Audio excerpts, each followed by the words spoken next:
Morning all. Hope all's well. Let's see. Happy Thursday. Yep. Losing track of the time. So anyway, I just picked these up. This is not a bash or anything, but it's an example of what I was trying to explain yesterday on Type 1 OEM style cylinder heads, to show do's and don'ts, I guess you could say, and something else I have to show you as well. These are a set of 041s, VW Audi. Anyway, so yeah, it's a set of sand buggy heads. Has the guide bosses. And they're, whoever did them, they tried. So at least they had good intentions on leaving the guide bosses intact, which is a good thing always. All right, it's a sand buggy. So first thing, you see that exhaust port? That's what I said. See how big that thing is? What they did was they flare ported it right there. See? I don't know if you can see that, but anyway, see how it necks down? If a cylinder head doesn't have the, I guess you could say, the inner structure real thick, don't port it that big, okay? There's no need to do that. See how I told you that it's got very little sealing area here on the exhaust ports. It's not like a big block Chevrolet or a Mopar or or a Ford. It's not enough. Also, another, I guess you could say, whoever owns them, I'm not bashing on the people, but maybe this was all he had or she had. Or you see that gasket? You see that? They put a stock gasket on a ported 1 3/4 hole. that's a 1 3/4 hole. That's very large. So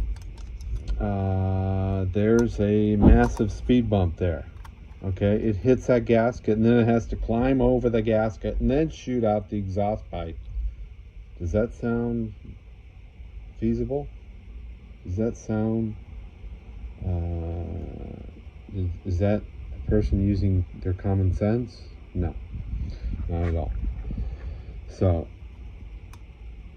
when I had my little Fiat and I had a turbocharged engine in them and I was messing with turbos a lot back then, I'd built all my own exhaust systems, and I didn't run gaskets. Never, ever did I run gaskets. I made sure that the flanges that I bought were thick, were a good amount. Okay, here's a good example right here. You see that? You see that flange? That's a good ample. That's not going to bend when you tighten it down. All right. I made sure that all my flanges were flat, and I made sure all my flanges on the cylinder head were flat. And then I would take it and I would tighten it down, and it would stop. It wouldn't keep going. The nuts wouldn't keep going. It would freaking stop, and it would seal every time. I never had an exhaust leak. Never. I used a little bead of ultra copper. I don't know if they still make it. Ultra copper silicone, and tighten her down, and bam! I never had exhaust leaks ever again. Now I could see maybe if you wanted to use a copper gasket or something, a good decent hard one, So yeah, anyway, that's what starts the flanges to bend. Anyway, so anyway, yeah, this is a no-no. Don't do this. Don't put a stock gasket on a ported head. Don't do that. All right, you're losing power here. It's not flowing out properly. Yeah. That's why I replied back. Just make sure that if you're running my cylinder heads or a smaller port, like I'm doing for the 46 by 37.5s, that it flows into the exhaust pipe. Okay. All right. So it should, from 1.5 inches to 1 7/8, it should just fall right into the exhaust system. You know, there should be never ever should be an obstruction there. A company I used to work for, we used to port the headers. You know, all the MIG weld that was inside the actual, near the flange, we would port that and smooth it out, you know, to make sure that you had a good transition. That's what I used to do with my headers that all I built. You know, I didn't use MIG, I used TIG. So anyway, so that, okay, so yeah, these are, I gotta do a recondition on these, and good cylinder head, good 041. So they should clean right up. Oh, also too, here's another something else that you should make sure.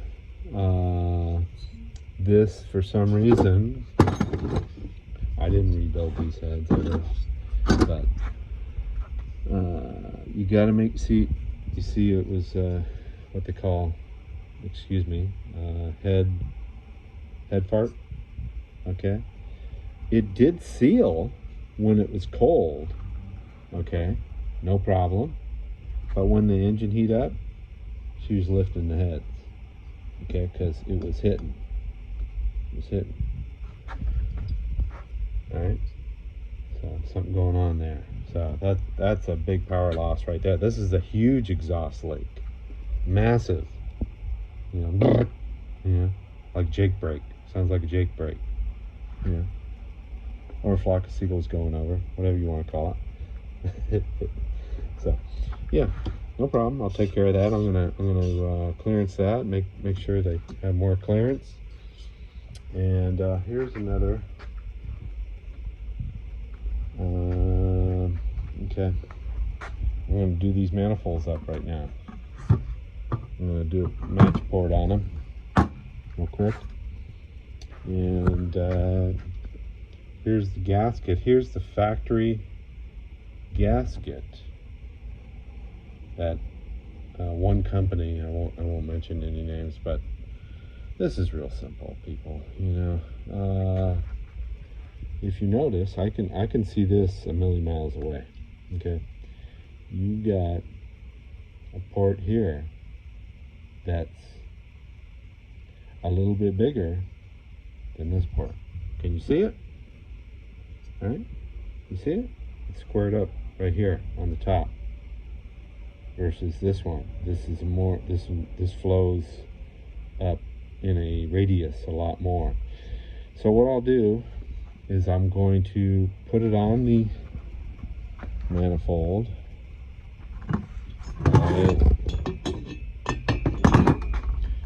like so. Okay, line everything up.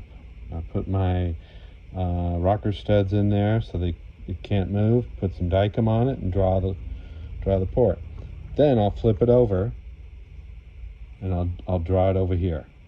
I won't use this side because there's something wrong up here. This is not right. So just pointing those little things out, and not to bash on any companies or anything. Just, you know, I don't know. You know, I'm surprised. You know, QC, if whoever's in charge is not catching this.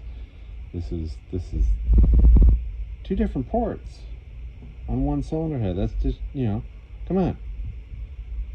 Yeah. You know, a company that has millions of dollars can't notice that.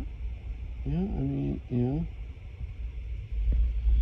So yeah, I couldn't sleep at night knowing that I pumped out a bunch of gaskets that has 2 different ports on one solder head, you know.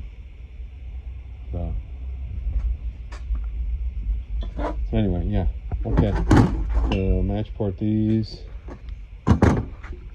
JC manifolds. I've known Jack for years. I haven't talked to him in a long time.